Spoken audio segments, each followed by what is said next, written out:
Hello students, today in this video we are going to learn very important topic of your exam paper, that is note making। आज के इस video में हम सीखने जा रहे हैं आपके एग्जाम पेपर का एक महत्वपूर्ण topic note making.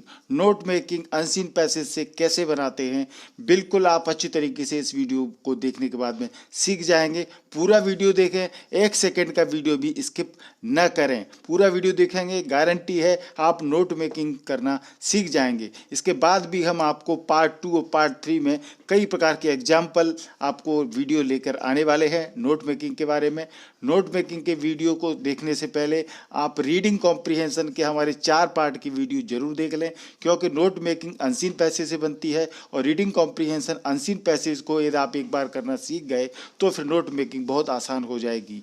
Unseen passage के चारों पार्ट की वीडियो की लिंक आपको इस वीडियो के डिस्क्रिप्शन में मिल जाएगी। जब आप जाएंगे तो अच्छे से उनको देखेंगे, उसके बाद इस वीडियो को देखेंगे तो आप गारंटी है बहुत कुछ नोट मेकिंग के बारे में सीख जाएंगे। नोट मेकिंग बिल्कुल आसान है, थोड़ी सी मेहनत आपको करना है। तो चलिए नोट मेकिंग की टिप्स एंड ट्रिक्स इस वीडियो में हम देखेंगे। ये हमारा वीडियो नोट मेकिंग का पार्ट 1 है।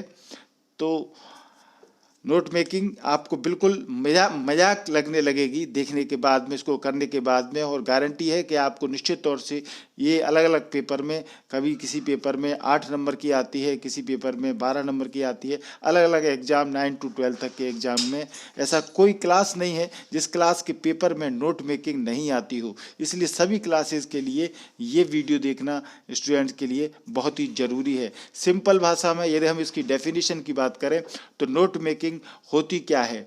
आप कोचिंग जाते होंगे, ट्यूशन जाते होंगे, स्कूल में जाते होंगे, तमाम तरह की बहुत सारी बुक्स, मोटी मोटी किताबें हैं। उनके जब हम कोचिंग पे जाते हैं तो वो जो टीचर है हमें क्या बनवाता है, मैं आपसे पूछूं कि आपसे वो क्या बनवाता है तो आप कहेंगे सर वो नोट्स बनवाते हैं। तो दैट इज़ द आंसर, यही है नोट्स। यानी बहुत मोटी मोटी किताबों को जब कोई टीचर बोल करके, समझा करके आपको संक्षिप्त रूप में दे देता है तो उसको आप नोट्स कहने लगते हैं। उसी नोट्स को कहते हैं नोट मेकिंग। तो नोट मेकिंग की यदि हम परिभाषा की बात करें तो note making is the practice of writing down और रिकॉर्डिंग की points of information. Note making वास्तव में क्या है, ये एक ऐसा प्रैक्टिस है, ऐसा अभ्यास है जिसमें कि हम लिखते हैं, राइट डाउन करते हैं, या फिर हम कोई पॉइंट को रिकॉर्ड करते हैं। जो भी हमको इन्फॉर्मेशन मिलती है, सूचना मिलती है, उस सूचना को हम महत्वपूर्ण उसके पॉइंटों को राइट डाउन करते हैं, लिखते हैं। यही नोट्स बनाना होता है, इसी को ही नोट मेकिंग कहते हैं। इसके लिए बहुत प्रैक्टिस की ज़रूरत पड़ती है और आप जितने ज़्यादा अनसीन पैसेज सॉल्व करके नोट मेकिंग बनाएंगे, खुद ही बनाएंगे, तो उसके बाद आपकी नोट मेकिंग बहुत अच्छी हो जाएगी। आपको ज़्यादा से ज़्यादा प्रैक्टिस करनी होगी। आप हमारे वीडियो देखते रहिए, लगातार आपको प्रैक्टिस हम कराते रहेंगे, वीडियो में भी प्रैक्टिस बताते रहेंगे। तो आपके स्क्रीन के सामने एक नोट मेकिंग का नमूना हम दे रहे हैं जो एग्जाम में आपके लिए आता है। इसके जो 2nd नंबर का क्वेश्चन होता है अधिकतर पेपर में, वो नोट मेकिंग का क्वेश्चन होता है। उसको आप कैसे पहचानेंगे कि ये क्वेश्चन नोट मेकिंग का है। कई बच्चे भी ये समझ ही नहीं पाते कि नोट मेकिंग का क्वेश्चन होता कौन सा है, क्या होती है। तो पहले हम उसी को बता देते हैं, उसके बाद हम नोट मेकिंग के बारे में सभी कुछ समझाएंगे। तो आपके सामने ये स्क्रीन पर एक नोट मेकिंग के लिए अनसीन पैसेज दी गई है जिसका ऊपर क्वेश्चन लिखा हुआ है। Read the following passage carefully and answer the questions given below it। ये इसका क्वेश्चन दिया रहेगा आपके किसी भी पेपर में, उससे पहले, उसके बाद अनसीन दी रहेगी। अब ये पूरा पार्ट जो है हमारा, ये अनसीन का है। इसके बाद ये देखिए नीचे इसके क्वेश्चंस दिए हुए हैं। पेपर में इसी तरह के क्वेश्चंस आते हैं। क्वेश्चन आपको ध्यान से पढ़ना है। मैं फिर बार बार कहूँगा आपसे, क्वेश्चन को ध्यान से पढ़ना है, क्योंकि ये पढ़ना इसलिए ज़रूरी है कि नोट मेकिंग के अलग अलग पार्ट होते हैं। टाइटल भी लिखना होता है, नोट्स भी बनाना होता है, समरी भी लिखना होता है। उसमें नोट मेकिंग में फिर वो एब्रीविएशन के यूज कराना चाह रहे हैं या नहीं चाह रहे हैं, तो सभी कुछ बातें होती हैं। तो आप पढ़ लें, क्योंकि ज़रूरी नहीं है कि आपके पेपर में समरी पूछी जाए, हो सकता है वो समरी न पूछे, कुछ एग्जाम में समरी नहीं भी आती है। तो इसके जो क्वेश्चंस हैं इसको आप अच्छे से पढ़ लें, उसके बाद ही नोट मेकिंग स्टार्ट करें। इसका क्वेश्चन हम देखें तो आप देख सकते हैं, मेक नोट्स इन पॉइंट्स। पॉइंट्स में आपको नोट्स बनाना है फ्रॉम द गिवन पैसेज। ये जो पैसेज दिया है इससे आपको नोट्स बनाना है। यूजिंग एब्रीविएशंस, आपको एब्रीविएशंस का यूज करते हुए नोट्स बनाना है। एब्रीविएशंस यानी शॉर्ट फॉर्म्स, किसी भी शब्द की स्पेलिंग की हम शॉर्ट फॉर्म बना लेते हैं, वो एब्रीविएशन होती है। इस वीडियो में आगे हम बताने वाले हैं, इंतजार करें आप।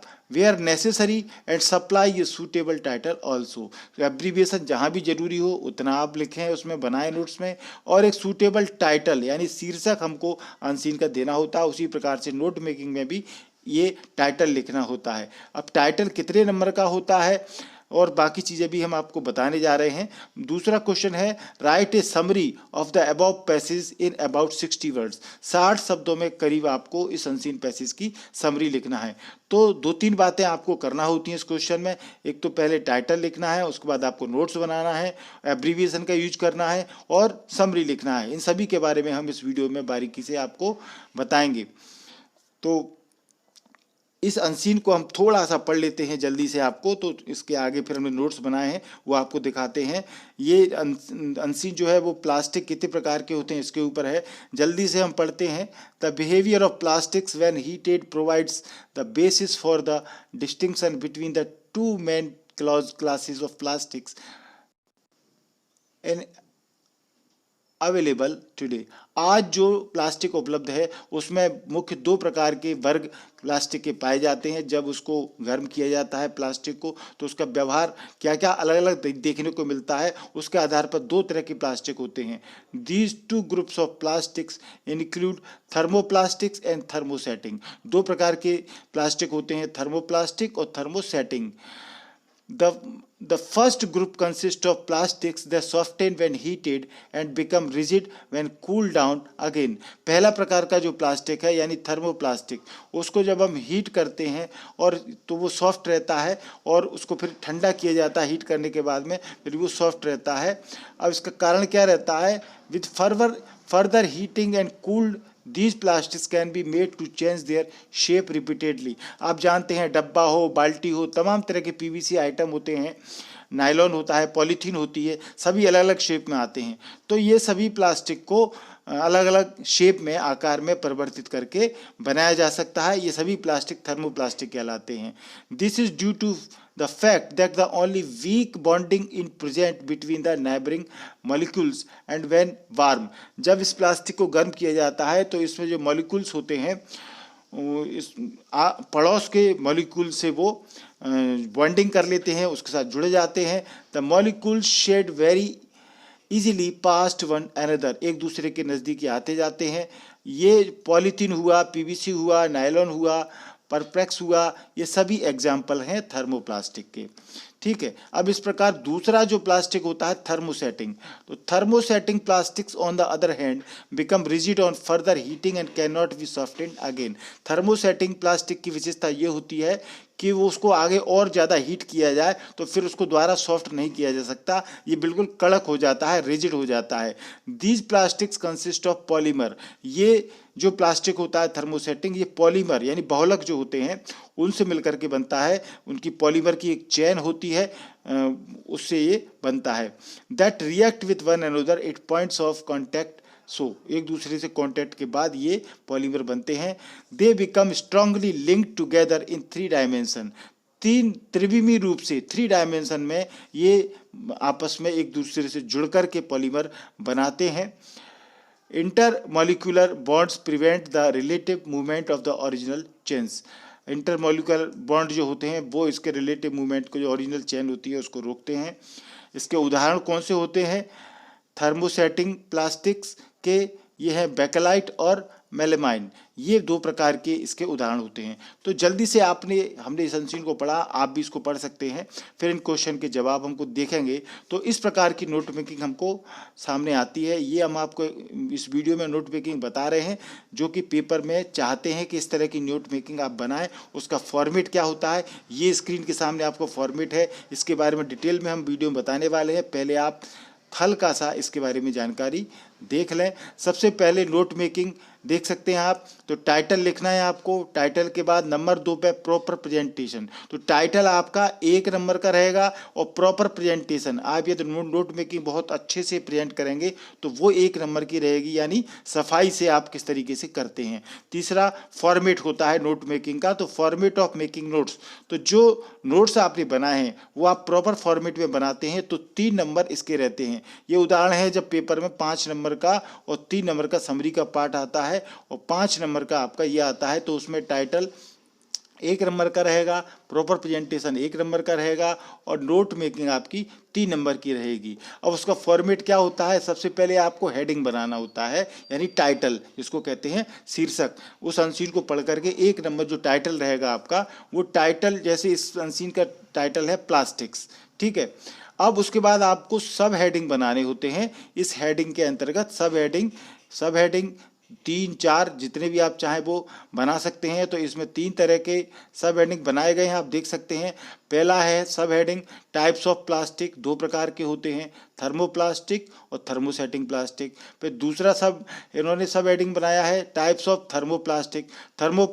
3 प्रकार के, जितने भी प्रकार के संसीन में बताए हैं, जैसे पॉलीथीन है, पीवीसी हुआ, नायलॉन हुआ, परप्लेक्स हुआ, ये दूसरे हेडिंग में आ गया। तीसरा टाइप्स ऑफ थर्मोसेटिंग प्लास्टिक।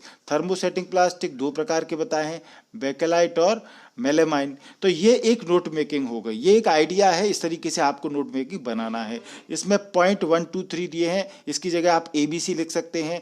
1 2 3 की जगह डेसिमल नंबर आप लिख सकते हैं, 1.1 1.2 करके लिख सकते हैं। तो इसके बाद ये भी दूसरा एक तरीका होता है, ये इन्होंने बनाया है, ये हालांकि ये ज़्यादा अच्छा नहीं माना जाता, पर इस तरह का भी आप नोट मेकिंग बना सकते हैं। इसमें प्लास्टिक 2 प्रकार के इन्होंने डिवाइड कर दिए, थर्मोप्लास्टिक और थर्मोसेटिंग प्लास्टिक। फिर थर्मोप्लास्टिक के 4 प्रकार को बता दिया और फिर थर्मोसेटिंग प्लास्टिक 2 प्रकार के हैं वो भी इन्होंने बता दिया। तो ये भी एक तरीका हो सकता है। इसके बाद समरी आपकी आती है, 3 नंबर की समरी रहेगी। उस समरी का जो कंटेंट रहेगा वो 2 नंबर का रहेगा, यानी उसमें जो लिखा जाएगा वो 2 नंबर का रहेगा। और एक्यूरेसी, यदि आपने समरी सही लिखी है, सही बनाई है, बिल्कुल शब्द कितने चाहिए उतने शब्दों के हिसाब से बनाई है, 1/3 होती है समरी हमेशा, तो वो 1 नंबर की रहेगी। इस प्रकार से 3 नंबर का ये समरी का पार्ट रहेगा। तो ये आपको नोट मेकिंग का आपके सामने फॉर्मेट है और समरी है, कितने नंबर की मार्किंग स्कीम होती है, क्या क्या बातें होती हैं, एग्जामिनर क्या क्या देखता है, आपसे क्या क्या चाहता है नोट मेकिंग को बनाने के टाइम पे, ये बातें आपको बताई गई हैं। अब हम आते हैं मेन मुद्दे पर, हम समझेंगे नोट मेकिंग क्या होती है। तो हाउ टू मेक नोट्स, हम नोट्स कैसे बनाते हैं, what is note making, note making होती क्या है, ये आप समझें, ध्यान से सुनेंगे आप तो एक एक बात को आप मन में रख लेंगे तो बहुत अच्छी नोट मेकिंग बनाएंगे। तो सबसे पहले बात करते हैं कि नोट मेकिंग क्या होती है, what is note making. Note making is an important skill to store information in short way so that we may use the information quickly in future। Note making एक महत्वपूर्ण कौशल होता है, एक स्किल होती है जिसमें कि इंफॉर्मेशन को, सूचनाओं को स्टोर किया जाता है बहुत ही शॉर्ट वे, संक्षिप्त तरीके से। जैसे आपने अभी देखा एक पूरी अनसीन को हमने नोट मेकिंग में संक्षिप्त में लिख दिया था, तो इसी प्रकार से नोट मेकिंग में हमको बहुत बड़ी बात को छोटे रूप में पॉइंट वार लिखना होता है उस इंफॉर्मेशन को। और जिससे इसका उपयोग क्या होता है, we may use the information quickly in future, ताकि हम भविष्य में सूचना का इस्तेमाल जल्दी से कर सकें, क्योंकि पूरी अनसीन पढ़ने की फुर्सत नहीं है, नोट देख करके हम कर लेते हैं। जैसे कि आप कभी एग्जाम में भी अपने पूरे चैप्टर के नोट्स बनाते हैं तो आप पॉइंट बना लेते हैं, चिपका लेते हैं दीवार पर, और फिर उन पॉइंट्स को पढ़ करके आपको लगता है कि हमें तो पूरा चैप्टर हमने रिवाइज कर लिया, तो that is called note making, वही नोट्स होते हैं। दूसरी बात, note making is the process of converting the reading text into points using suitable heading and सब हेडिंग। ये हमारे काम की बात है। नोट मेकिंग एक ऐसी प्रोसेस है, ऐसी प्रक्रिया है जिसमें कि हम टेक्स्ट जो होती है, हमारी किताब हो या अनसीन हो, उसको हम पढ़ते हैं और उसको फिर हम कन्वर्ट करते हैं, उस जो भी हमने पढ़ा है टेक्स्ट, चाहे अनसीन हो चाहे बुक हो, उसको हम कन्वर्ट करते हैं, उसको बदलते हैं, हम काय में बदलते हैं, पॉइंट्स में बदलते हैं। और फिर किसके साथ में, सूटेबल हेडिंग, यानी हेडिंग भी होना चाहिए और सब हेडिंग भी होना चाहिए। तो इस प्रकार से हम पॉइंट में रखते हैं। तीसरी बात, स्टोरिंग विल बी यूजलेस। आपने जो भी नोट्स बनाए हैं, उन जो जानकारी आपने स्टोर की है वो पूरी यूजलेस हो जाएगी if we can not retrieve it. यदि हम इसको सही से नहीं संभाल पाएंगे, सुरक्षित नहीं रख पाएंगे तो बेकार हो जाएगी। Hence information should be systematically organised. इस प्रकार से जो भी इंफॉर्मेशन आपने बनाई है वो आप बिल्कुल तरीके से उसको ऑर्गेनाइज करें, संगठित करके उसको रखें। डू नॉट बी ऑब्स्क्यूर, बिल्कुल भी अस्पष्ट न रहें, अंधेरा न रखें दिमाग में कोई भी चीज़ के लिए, कोई भी इंफॉर्मेशन के लिए ऑब्स्क्यूर न बने, so that you your self can not retrieve the information, ताकि आप उस इंफॉर्मेशन को रिट्रीव खुद न कर सकें। तो चलिए, ये हुआ नोट मेकिंग। अब यूजेस क्या होते हैं नोट मेकिंग के, कहाँ कहाँ यूज होता है, नोट मेकिंग की ज़रूरत कहाँ कहाँ होती है व्यवहारिक जीवन में, प्रैक्टिकल लाइफ में भी, तो आप देख सकते हैं। Note making can be useful to, number 1, note making का उपयोग हो सकता है रिवाइज लेसन्स बिफोर एग्जामिनेशन। यदि आप अपने चैप्टर का नोट्स बनाते हैं, किसी पेज पर बना लिया आपने, कागज़ चिपका लिया दीवार पर, तो आपके परीक्षा से पहले उस लेसन को, उस पार्ट के जिसके आपने नोट्स बनाए हैं, उसका रिवीजन करने में आपको फ़ायदा होता है। दूसरी बात, राइट अ रिपोर्ट। कोई चीज़ की रिपोर्ट जब लिखनी होती है तो पॉइंट वार रिपोर्ट लिखने में आसानी होती है नोट्स बनाने में। लेटर और एन ऐसे, यदि आप पत्र लिखते हैं या निबंध बनाते हैं तो निबंध लिखने में भी यदि आपने पहले से नोट्स बना रखे हैं तो नोट्स को आप पढ़ लेंगे तो फिर उनको आप सेंटेंस में चेंज करके एक पूरा निबंध बना सकते हैं, एक लेटर बना सकते हैं। पॉइंट्स आपके बिल्कुल नोट्स की तरह क्लियर होने चाहिए कि हमको क्या क्या बातें उसमें रखनी है। प्लान ए स्पीच, यदि आप कहीं भाषण देने जा रहे हैं तो उसका टॉपिक जो है, उस टॉपिक के आप नोट्स पढ़ लेंगे शॉर्ट में, तो आप स्पीच की तैयारी कर सकते हैं। लेक्चर और डिस्कशन, आपने देखा हो कई टीचर या कई प्रोफेसर अपने कॉलेज में या स्कूल में जब आते हैं पढ़ाने के लिए तो उनके हाथ में कभी कभी किसी पढ़ाने की चीज़ की नोट्स होते हैं और आप भी चाहते हैं कि काश हमें ये नोट्स हमें मिल जाएं। तो चूंकि वो नोट्स जो है उस टीचर ने बनाए हैं बड़ी मेहनत से, और जब वो उनको लेकर के आता है उसी से आपको क्लास में पढ़ाता है, तो लेक्चर और डिस्कशन करने में भी नोट्स का उपयोग होता है। मेक ए प्रेजेंटेशन, जब हम कोई चीज़ का प्रेजेंटेशन देते हैं तो भी हम बना लेते हैं। जैसे मैं आपको अभी प्रेजेंटेशन दे रहा हूँ नोट मेकिंग का, मैंने आपको वीडियो बनाया है, वीडियो में स्लाइडें बनाई हैं, उन स्लाइडों में जो मैटर लिखा हुआ है उसको मैं प्रेजेंट कर रहा हूँ आपके आगे, तो ये मेरे नोट्स हैं जो मैंने नोट मेकिंग के टॉपिक पर बनाए हैं। Summarise a text that we have read, या फिर नोट मेकिंग का दूसरा यूज कहाँ होता है नोट्स का, जब हम कोई किताब हमने पढ़ी है, हमने कोई टेक्स्ट पढ़ी है, उसको जब हम सारांश करते हैं, समराइज करते हैं, तो तब उपयोग होता है। It can be developed with practice, परंतु ये सारी बातें प्रैक्टिस से ही हो सकती हैं, आपको प्रैक्टिस करनी पड़ेगी। फॉर्मेट ऑफ नोट मेकिंग का हम द्वारा बता रहे हैं आपको एग्जाम्पल से, हालांकि हम बता चुके हैं। सबसे पहले आपको टाइटल लिखना है, फिर आपको नोट्स बनाने की शुरुआत करनी है, फिर आपको हेडिंग लिखना है। हेडिंग का मतलब यहाँ मेन हेडिंग से है, जैसे मान के चलो आपकी एनसी जो है वो आपने 3 पैराग्राफ में है या 15 लाइन की है, तो 15 लाइन की है तो उसको आप पढ़ेंगे तो आपको पता लग जाएगा कि ये एनसी 3 सेक्शन में है, 3 इसके हेडिंग बन सकते हैं, तो उसको आप 5-5 लाइनों में डिवाइड कर लें पूरी अनसीन को, उसके अकॉर्डिंग आप हेडिंग मेन हेडिंग बनाएं। शुरू के 5 लाइन से फर्स्ट हेडिंग बनाएं, उसके पॉइंट ले लें, अगली 5 लाइन से दूसरे हेडिंग ले लें, दूसरा मेन हेडिंग बना के उसके पॉइंट सब हेडिंग ले लें। सब हेडिंग के अंतर्गत भी सब हेडिंग हो सकते हैं, ठीक है ना। इसी प्रकार से तीसरा अगली जो लाइन होगी, 5 लाइन है, उनसे आप हेडिंग बनाएं, उनसे सब हेडिंग लें, उनके पॉइंट लें। तो ये आप जब अच्छे से अनसीन को पढ़ेंगे, कॉम्प्रिहेंसिव पावर आपकी अच्छी होगी, तो आप इसको कर पाएंगे। तो हेडिंग आपको बनाना है, फिर आप सब हेडिंग बनाएंगे, उस हेडिंग के अंतर्गत जो बातें होंगी उनको आपने मान के चलो 2 सब हेडिंग कर लिया आपने, फिर उस सब हेडिंग के अंतर्गत भी आपको कई सब हेडिंग यानी जो पॉइंट्स होते हैं वो आप लिख सकते हैं। तो हर सब हेडिंग के अंतर्गत सब हेडिंग, सब हेडिंग के अंतर्गत सब हेडिंग, इस प्रकार से इनको हम पॉइंट्स भी बोल सकते हैं। फिर आपने दूसरा हेडिंग बनाया, फिर उसके अंदर सब हेडिंग ली, फिर उसके सब हेडिंग आपने बनाए, तो ये एक फॉर्मेट होता है। इसी प्रकार से आगे आप चलेंगे तो फिर दूसरा सब हेडिंग बनाया आपने और फिर उसके भी सब हेडिंग हो गए, फिर तीसरा हेडिंग बनाया आपने, सब हेडिंग हो गए। अब ये डिपेंड करता है कि आपकी अनसीन कितनी बड़ी है। अनसीन आपकी जितनी बड़ी है उतने ज़्यादा आप हेडिंग, सब हेडिंग और सब हेडिंग पॉइंट्स बना सकते हैं। ये डिपेंड करता है कि आपकी अनसीन कितनी बड़ी है। छोटी क्लासों में छोटी अनसीन आती है नोट मेकिंग बनाने के लिए, तो वहाँ 2 हेडिंग 2 सब हेडिंग से काम चल जाएगा। 12th क्लास 11th क्लास बड़ी क्लासें होती हैं या कंपटीशन वाली बात होती है, तो आपको फिर बड़ी ज़्यादा हेडिंग, 3 की जगह 4-5 हेडिंग भी आप बना सकते हैं। ये डिपेंड करता है कि आपकी अनसीन कितनी बड़ी है या कितनी छोटी है। अब यहाँ जो हमने लिखा हुआ है ए बी, यहाँ आप 1 2 3 भी लिख सकते हैं।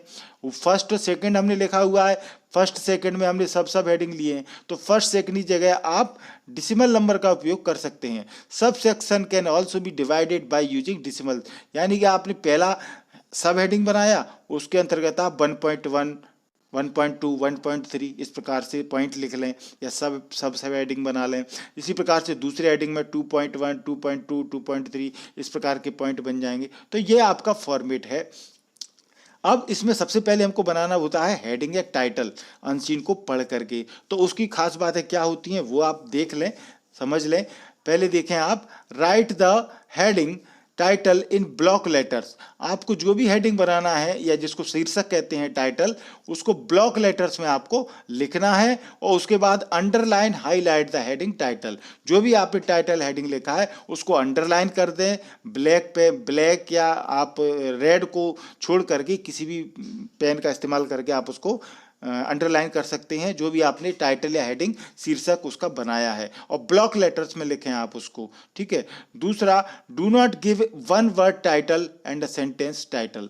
ध्यान रखें, एक शब्द का टाइटल को थोड़ा बनाना अवॉइड करें। हालांकि कई अनसीन आती हैं जो कि एक शब्द की एक वर्ड से काम चल जाता है, पर आप कोशिश करें, प्रैक्टिस करें कि उसको एक शब्द की जाए 2 या 3 शब्द में या एक सेंटेंस में टाइटल बनाने की कोशिश करें हेडिंग को। फिर use 4 to 6 words for the heading या टाइटल। तो हेडिंग या टाइटल बनाने के लिए आप 4 या 5 शब्दों का इस्तेमाल करें। जैसे आपने देखा हो निबंध के जो टॉपिक होते हैं इंग्लिश में, ऐसे के वंडर्स ऑफ साइंस, 3 शब्द हो गए, wonders of science, the unemployment problem, value of games and sports. ये जैसे टाइटल और हेडिंग होते हैं, तो ये 4 या 5 या 2 या 3 शब्दों के हैं। इस तरह के टाइटल हेडिंग बनाने की आप प्रैक्टिस करें। जो भी टॉपिक है उसमें आप शब्द जोड़ सकते हैं, benefits and benefits, importance of, ठीक है, मेरिट्स एंड डीमेरिट्स ऑफ। तो इस तरीके से आप लिख सकते हैं।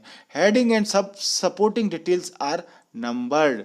हेडिंग और सपोर्टिंग डिटेल जो भी आप नीचे मेन पॉइंट्स में, मेन हेडिंग में आप ला रहे हैं या उसकी जो सपोर्टिंग डिटेल है उसको आप नंबर्ड आपको करना है। तो ये हुई हेडिंग की बात। अब हम बात करते हैं नोट्स जो आप बनाएंगे, तो उस अनसीन को पढ़ते समय आपको किन किन बातों का ध्यान रखना है, वो चीज़ें हम आपको बताने जा रहे हैं। तो जब भी आप अनसीन को पढ़ें तो आपकी जो सोच है, आपका जो व्यू है, नज़रिया, वो ग्लोबल होना चाहिए। ग्लोबल कॉम्प्रिहेंशन यानी विस्तृत तरीके से आपको उसको समझना है अनसीन को। तो रीड होल पैसेज, पूरे पैसेज को पढ़ें। Always wait until you finished reading your section before you begin making notes. जब भी आप पूरे अनसीन पैसेज को पढ़ें तो हमेशा ये चीज़ का इंतजार करें कि जब तक कि आप उस पूरे सेक्शन को, पूरी अनसीन को पढ़ नहीं लेते, उससे पहले आप नोट्स न बनाएं। नोट्स बनाने से पहले अनसीन आपको पूरा पढ़ना है, otherwise you might not know what's important to write down. अन्यथा आपको ये पता ही नहीं लगेगा कि वास्तव में हमको महत्वपूर्ण बातें लिखनी क्या है, नोट्स क्या बनाने हैं, क्योंकि जल्दबाजी करेंगे तो संभव नहीं है। दूसरा, read the whole passage quickly to get the gist of the passage and try to find.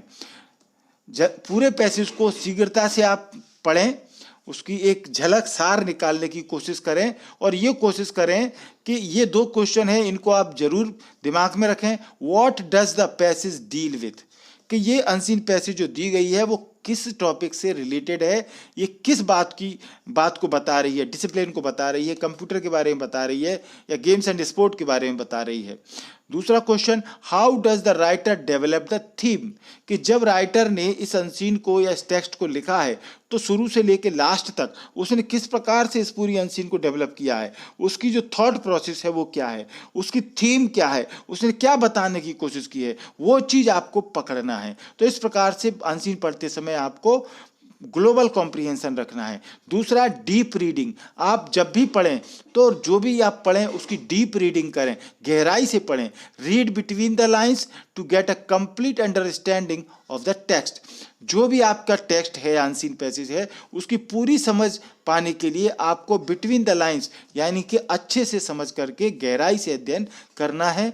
दूसरा, अंडरलाइन कीवर्ड्स, जब आप इस तरीके से पढ़ें ध्यान से तो जो मुख्य कीवर्ड्स आपको लगते हैं, कीवर्ड्स यानी खास खास पॉइंट, या फ्रेजेज जो आपको लगते हैं उनको आप अंडरलाइन करते चलें साथ ही साथ में, टू फाइंड हेडिंग एंड सब हेडिंग, क्योंकि इन्हीं कीवर्ड्स और फ्रेजेज से आपको हेडिंग और सब हेडिंग को बनाना है। फिर है स्कैन फॉर कीवर्ड। जैसे आपने देखा हो स्कैनर होता है, आप कोई डॉक्यूमेंट ले जाते हैं तो वो कंप्यूटर वाला स्कैन करता है, पूरा कागज स्कैन हो जाता है, कंप्यूटर की स्क्रीन पर आ जाता है। इसी प्रकार से आपको अनसीन को स्कैन करना है अपनी आंखों से। Think of the important words that link to what you want to find out. जो भी चीज आप ढूंढना चाह रहे हैं उस अनसीन में, मेन पॉइंट, हेडिंग पॉइंट जो आप ढूंढना चाह रहे हैं, वो किस प्रकार से महत्वपूर्ण जो शब्द हैं वो लिंक हैं आपस में, ये आपको सोचना है स्कैन करते समय उस अनसीन को। Quickly scan the text for these words, और इन शब्दों के लिए जल्दी से आप उस अनसीन को स्कैन कर लें, अपनी आंखों में सेट कर लें पूरी तरीके से। फिर है only read the parts of the text that contain your keywords. उसके बाद दूसरी बार जब आप पढ़ें तो केवल उन पार्ट्स को ही आप ध्यान से देखें अनसीन के जिनमें कि आपके कीवर्ड हैं। कीवर्ड की वाली लाइनों को आप दोबारा पढ़ेंगे तो आपको हेडिंग सब हेडिंग पॉइंट मिलते चलेंगे। स्किम फॉर फैक्ट्स, फिर आपको फैक्ट्स जो तथ्य हैं उस अनसीन पैसेज के उनको स्किम करना है। स्कैनिंग और स्किमिंग दो पार्ट होते हैं, महत्वपूर्ण बातें होती हैं, इनके बारे में डिटेल में हमने आपको रीडिंग कॉम्प्रीहेंशन अनसीन पैसेज के 4 पार्ट की वीडियो में बहुत अच्छे से समझाया है। आप जब उन वीडियो को देखेंगे सुनेंगे पूरे तो आपको स्किमिंग और स्कैनिंग अच्छे से समझ में आएगी। तो once you have found the correct section you do not have to read every single word. यदि आपको पता लग गया, स्किमिंग माने दरअसल होता है कि आप मलाई निकाल लें, दूध में से मलाई निकालना, यानी कि पूरी अनसीन में से खास पॉइंट निकालना, ये स्किमिंग होता है एक तरीके से। तो एक बार आपको ये करेक्ट सेक्शन मिल गया जिसमें कि पॉइंट सब हेडिंग पॉइंट दिए हुए हैं, तो फिर आपको पूरा पढ़ने की जरूरत नहीं है। Scheme over each sentence taking in the important facts. जब भी आप हर सेंटेंस को स्किम करें उसमें से इंपोर्टेंट फैक्ट्स को आपको निकालना है, तभी आप नोट्स बना पाएंगे। फिर आती है बारी main points and supporting details. आपको मेन पॉइंट्स ढूंढना है, उसमें से उसके सपोर्टिंग डिटेल्स देखना है कि जो मेन पॉइंट्स हैं उसको कौन कौन सी बातें सपोर्ट कर रही हैं, उससे रिलेटेड क्या है। जैसे थर्मोप्लास्टिक हो गया मेन पॉइंट, तो उसके अंतर्गत कितने प्रकार के हैं, पीवीसी है, तमाम तरह के जो हमने आपको बताए हैं वो सभी उसके सपोर्टिंग डिटेल्स हो जाएंगी। तो find out the chief divisions of the passage. जो भी पैसेज है अनसीन पैसेज, उसके खास डिवीजन खंड कौन से हैं। जैसे हमने आपको अभी अनसीन बताई थी, उसमें 2 तरीके के डिवीजन मिले हमको, थर्मोप्लास्टिक और थर्मोसेटिंग, 2 प्रकार के प्लास्टिक थे। तो ये इस प्रकार के चीफ डिवीजन उस अनसीन में पढ़ के आपको ढूंढना है। दूसरा, distinguish main points and supporting details. आपको मेन पॉइंट्स और उसके सपोर्टिंग डिटेल्स होंगी वो आपको पहचाननी है, डिस्टिंग्विश करना है, अलग करना है उनको। फिर है give a heading to each section. अब आपको मैंने बताया कि 3 या 4 हेडिंग बनानी पड़ेंगी, मेन हेडिंग। उन मेन हेडिंग के अंतर्गत आपको सब हेडिंग और सब हेडिंग बनानी पड़ेंगी। तो आप पहले सेक्शन पहचान लें। इसके लिए मैंने बताया आप 15 लाइन की अनसीन है तो 5-5 लाइन में बांट लें, 3 हेडिंग बनाने हैं तो 3 भागों में बांट लें, और फिर तीनों को पढ़ करके अलग अलग सेक्शन से आपको सब हेडिंग और हेडिंग बनाने हैं। Give sub heading to the keywords from the details of the all sections. जितने भी आपने 3 सेक्शन ढूंढ लिए या 4 ढूंढ लिए, उनमें से आपको कीवर्ड खास पॉइंट ढूंढना है और उनके फिर आपको सब हेडिंग बनाना है।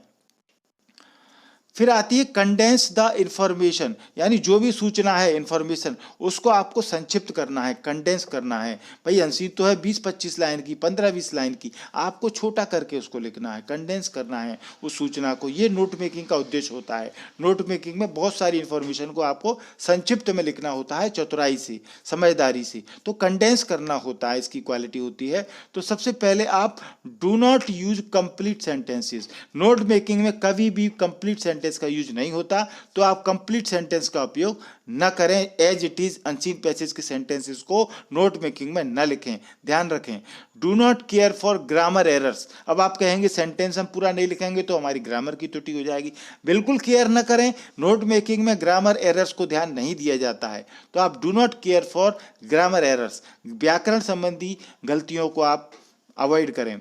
कोई दिक्कत नहीं है यदि गलती हो जाती है तो। Right much shorter than the text. Text book में या अनसीन पैसेज में जो आपको दिया गया है उससे छोटा बनाने की कोशिश करें, कैसे हम छोटा बना सकते हैं, उसको पॉइंट कैसे ले सकते हैं, सब हेडिंग कैसे ले सकते हैं, कंडेंस जब हम करते हैं तो क्या क्या चतुराई हम कर सकते हैं। ठीक है, जैसे आपको पता होगा जब आप मोबाइल में मैसेज करते हो, चैटिंग करते हो, तो चैटिंग करते समय पे आजकल कई शब्दों की शॉर्ट फॉर्म बन गई है, हम उसकी पूरी स्पेलिंग नहीं लिखते, पूरी स्पेलिंग की जगह हम शॉर्ट फॉर्म लिख लेते हैं। इसी प्रकार से नोट मेकिंग में भी आपको शॉर्ट फॉर्म का इस्तेमाल करना है, यानी जो भी इंफॉर्मेशन है उसको संक्षिप्त करके, कंडेंस करके आपको लिखना है। Condense information using abbreviation. अब इसके लिए हमको जरूरत पड़ेगी एब्रीविएशन की, यानी संक्षिप्त, शॉर्ट फॉर्म, किसी भी बड़ी स्पेलिंग का शॉर्ट फॉर्म, इसको कहते हैं एब्रीविएशन। अब इसमें सिंबल्स होते हैं, शॉर्टर वर्ड्स होते हैं और नंबर होते हैं। ड्रॉप सर्टेन वर्ड्स, जो कुछ निश्चित शब्द हैं उनको आप छोड़ दें, उनको रिपीट ना करें, एक शब्द एक बार लिख दिया दोबारा रिपीट ना करें। स्ट्रक्चर वर्ड्स जैसे कि आर्टिकल्स हुआ, प्रीपोजिशन हुआ, कंजंक्शन हुआ, रिलेटिव प्रोनाउन हुआ, ये जो ग्रामर वाले हैं इनको आप छोड़ सकते हैं, इनको स्ट्रक्चर वर्ड्स कहते हैं, इनको आप छोड़ सकते हैं। Verbs which can be understood in the context, ऐसी क्रियाओं को भी आप छोड़ सकते हैं जिनके शब्द लिखने से ही आपका काम चल रहा हो। Organise the information. अब आपने जितनी भी इंफॉर्मेशन आपने दिमाग में रख ली, उस पूरी कॉम्प्रिहेंशन, उस पूरी अनसीन पैसेज को पढ़ करके, तो उसको आपको अब ऑर्गेनाइज करना है। यही ऑर्गेनाइज के एक नंबर होता है, इसको कहते हैं परफेक्शन। नोट्स में परफेक्शन कैसे लाया जाए, तो organise the condensed information in a systematic way. देखिए, कोई भी आपने जानकारी ली है, इंफॉर्मेशन ली है, उसको आप जब तक सिस्टमैटिक नहीं रखेंगे तो काम नहीं चलेगा। ठीक है ना। जूते से पहले मोजा पहनाया जाता है, मोजे के बाद ही जूता पहना जाता है। आप समझ रहे हैं ना, उल्टा काम नहीं किया जा सकता। Condensed information is organised in such a manner to bring out the structure of the original text. आपने जो भी इंफॉर्मेशन ली है उसको ऑर्गेनाइज तरीके से, इस तरीके से लिखना है कि पूरी जो ओरिजिनल टेक्स्ट है उसका स्ट्रक्चर आपके सामने आ जाए। ये खास बात है, ध्यान रखें। Left indent the notes. Indent माने होता है जगह छोड़ करके, मार्जिन बना करके लिखना। जब भी आप बनाएं तो लेफ्ट से थोड़ा मार्जिन बना करके आप नोट मेकिंग को एक सीन में बनाएं, यानी गैप होना चाहिए आपका, स्पष्ट, क्लियर, साफ, स्वच्छ नोट मेकिंग होनी चाहिए। अब बारी आती है कि समरी कैसे लिखते हैं, how to write summary. Summary हम कैसे बनाते हैं नोट मेकिंग की, तो इसकी खास बातें आप देख लें। Like note making, summarize also presupposes comprehension of the material that is to be summarized. जैसे आपने पूरी अनसीन को पढ़ करके नोट मेकिंग बनाई है, उसी प्रकार से आपको उसको मटेरियल का इस्तेमाल करके, जो नोट मेकिंग में आपने लिया है उसी का इस्तेमाल करके आपको समरी बनाना है। दूसरा, summarising is next step to note making. आपको पता है नोट मेकिंग के बाद आपको पेपर में समरी लिखनी होती है।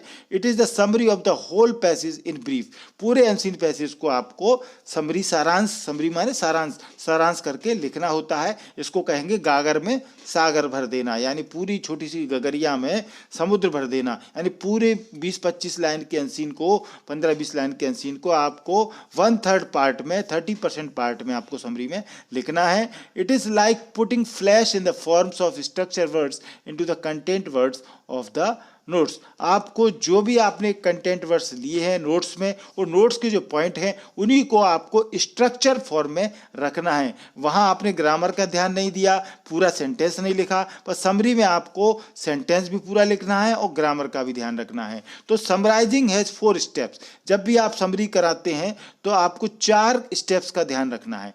Number 1, select. क्या सिलेक्ट करना है? To identify main ideas in text. Summary के लिए आपको जो मेन आइडिया है, जो हमने सब हेडिंग बनाए हैं, वही आपकी आइडेंटिफाई आपको करना है, उन्हीं को सिलेक्ट करके समरी में लिखना है। दूसरा, क्या हटाना है समरी में से, डिलीट क्या करना है। To delete other supporting details after identifying the main idea. आपने मेन आइडिया लिख लिया तो एक लाइन आप मेन आइडिया की ही बनाएं, उसकी सपोर्टिंग डिटेल्स आपको लिखने की जरूरत नहीं है।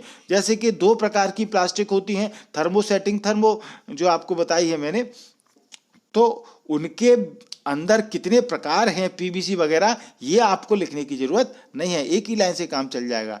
तो अन्य सपोर्टिंग जो डिटेल्स हैं वो नोट्स में तो आप लिखेंगे पर समरी में उनको डिलीट कर देंगे। तीसरा, combine, to combine similar ideas if given, यदि सेम प्रकार का आइडिया किसी बात का दिया है तो फिर एक ही लाइन से काम चल जाएगा। यानी कंप्यूटर की विशेषताएं तमाम तरह की बताई हैं अनसीन में, तो आप एक ही लाइन में कंप्यूटर की विशेषता को लिख दें, इससे शॉर्ट हो जाएगा। इन्वेंट क्या करना है, to read between the lines and beyond the lines to understand what the text intends to convey. आपको इसमें पढ़ते समय जो आइडिया है, मेन आइडिया, उसको इन्वेंट करते हुए चलना है। यानी आपको इस अनसीन के अंदर भी रहना है, क्या समझ बना रखी है, और थोड़ा सा आपको इस अनसीन से ऊपर हटके, थोड़ा अलग हट करके भी आपको सोचना है कि वास्तव में ये कहना क्या चाह रहा है। उस बात को आपको समरी में लिखना होता है। कंटेंट ऑफ समरी, समरी का कंटेंट क्या होता है, तो adequate comprehension to be ensured before summarising. Summarise यानी समरी लिखने से पहले आप बिल्कुल श्योर हो जाएं कि आपको पर्याप्त समझ हो गई है अनसीन की, आपने पूरी अनसीन अच्छे से समझ ली है, ये आपको क्लियर रखना है। दूसरा, read the text and make notes, पहले आप टेक्स्ट को रीड करेंगे, उसके बाद अपने नोट्स बनाएंगे। फिर use the notes and make the draft summary without referring to the original text. जब आपके नोट्स बन गए तो नोट्स का जो ड्राफ्ट बना है उसी से आपको समरी लिखना है। आपको ओरिजिनल टेक्स्ट या अनसीन पैसेज को बार बार पढ़ने की जरूरत नहीं है, नोट्स से ही आपको समरी बनाना है। Do not exceed 1/3 words of the original text. आप समरी में ध्यान रखें 1/3 पार्ट ही आपको अनसीन का लिखना है। यानी कि यदि 15 लाइन की अनसीन है तो आपको 5 लाइन की समरी बनाना है, 12 लाइन की अनसीन है तो आपको 4 लाइन की समरी ही बनाना है। ध्यान रखें इस बात को, ज़्यादा आप समरी में लिखेंगे तो आपके नंबर कट सकते हैं, अच्छा नहीं माना जाएगा। लैंग्वेज ऑफ समरी, समरी की जो भाषा रहेगी वो लैंग्वेज किस तरह की रहेगी, write sentences which are logically linked together with the help of suitable linkers. Linkers यानी जो सब सेंटेंस को जोड़ते हैं, जो वर्ड को जोड़ते हैं, एंड, बट, इस तरीके के जो होते हैं कंजंक्शन, उनका इस्तेमाल करते हुए आपको सेंटेंसेस को लिखना है जो लॉजिकली लिंक्ड हों, एक दूसरे से तार्किक रूप से जुड़े हुए हों, लॉजिक होना चाहिए उनके जुड़ने में। दूसरा, check the language and correct grammar errors. आप अपनी लैंग्वेज को चेक करें, सही लिखी है कि नहीं आपने, और ग्रामर एरर तो आपने नहीं कर दी है, क्योंकि नोट्स में आपकी ग्रामर एरर्स त्रुटियां नहीं दिखी जाएंगी, पर समरी में आपको ग्रामर सही करना है, गलतियों को सही करना है। अवॉइड लॉन्ग सेंटेंसेस, समरी में लंबे लंबे वाक्यों को अवॉइड करें, नहीं लिखना है। राइट शॉर्टर सेंटेंसेस, छोटे छोटे सेंटेंस लिखना है। Use formal language, no short form, आपको फॉर्मल लैंग्वेज का इस्तेमाल करना है, इसमें कोई शॉर्ट फॉर्म का इस्तेमाल नहीं होगा। Do not copy complete sentences from the text. कई बच्चे पूरी सेंटेंस लाइन लिख देते हैं, अनसीन से उतार करके समरी बना लेते हैं, ये गलत है, ये इसका सही उद्देश्य नहीं है। आप पूरे कंप्लीट सेंटेंसेस का कॉपी न करें, नकल न करें, जो भी आपकी अनसीन या टेक्स्ट बुक दिया उससे। Try to use your own words, language and sentences, कोशिश करें कि आप अपने खुद के शब्दों की भाषा उसमें यूज कर सकें, खुद के सेंटेंस आप बना सकें। Right in a single paragraph, एक ही सिंगल पैराग्राफ में लिखना है, समरी में 2 या 3 पैराग्राफ नहीं होते हैं, यदि आप बनाते हैं तो ये आपकी गलती होगी। Do not use many paragraphs for many sections, अलग अलग सेक्शन के लिए आपने अलग अलग पैराग्राफ नहीं बनाना है, एक ही पैराग्राफ में आपको समरी लिखना है। फॉलो लॉजिकल सीक्वेंस, बिल्कुल आपका जो सीक्वेंस है सेंटेंसेस को लिखने का वो लॉजिकल होना चाहिए। जिस प्रकार से अनसीन डेवलप हुई है उसी प्रकार से समरी भी आपको डेवलप करके लिखना है, लॉजिकल होना चाहिए। ऐसा नहीं कि आपने नीचे जो कंक्लूजन में अनसीन में बताया गया है वो आप सबसे ऊपर लिख दें समरी में, तो उसका मजा खराब हो जाएगा। Right number of words in brackets at the end, आप चाहें तो समरी के लास्ट में ब्रैकेट में आप शब्दों का इस्तेमाल कर सकते हैं, क्योंकि समरी में ये पूछा जाता है कि जैसे आपको मैंने क्वेश्चन बताया उसमें पूछा गया था कि 60 शब्दों में आपको समरी लिखना है, तो आप शब्दों को लिख सकते हैं। बीच में अभी वीडियो पूरा नहीं हुआ है, ध्यान रखें, इसके बाद आपको और वीडियो हम लाने वाले हैं। इस वीडियो को देखने के लिए आपका धन्यवाद। एक बहुत महत्वपूर्ण चीज़ नोट मेकिंग की रह गई है, वो हम आपको पार्ट 2 में लेके आने वाले हैं, और वो है एब्रीविएशन। एब्रीविएशन को आप समझेंगे तो ही आपको अच्छे पूरे नंबर मिलेंगे। बहुत से पॉइंट आपके रह गए हैं, पार्ट 2 के वीडियो में जारी रखेंगे हम, क्योंकि ये वीडियो बड़ा हो गया है। थैंक यू पूरे वीडियो देखने के लिए। आपने एमपी इंग्लिश क्लासेस को अभी सब्सक्राइब नहीं किया है तो सब्सक्राइब जरूर कर लें। सब्सक्राइब करना सरल है, लाल कलर से सब्सक्राइब लिखा हुआ दिख रहा है आपको, टच करेंगे तो ये व्हाइट कलर में बदल जाएगा। 3 ऑप्शन आएंगे, इसमें सबसे ऊपर के ऑप्शन को जो बेल आइकॉन है, घंटी, आप टच करेंगे तो ऑल आएगा। ऑल को आप टच करेंगे तो जो भी वीडियो में बनाऊंगा वो तुरंत आपके मोबाइल पर नोटिफिकेशन के रूप में पहुंच जाएगा। और इस तरह की वीडियो आपको देखना है तो आप अपनी प्लेलिस्ट बना रखी है, आप एमपी इंग्लिश क्लासेस की प्लेलिस्ट में जाएंगे तो grammar related, writing skill related, text book related सारी वीडियो आपको मिल जाएंगे। वीडियो अच्छा लगा हो तो लाइक और शेयर जरूर करें। थैंक यू पूरा वीडियो देखने के लिए। Thank you.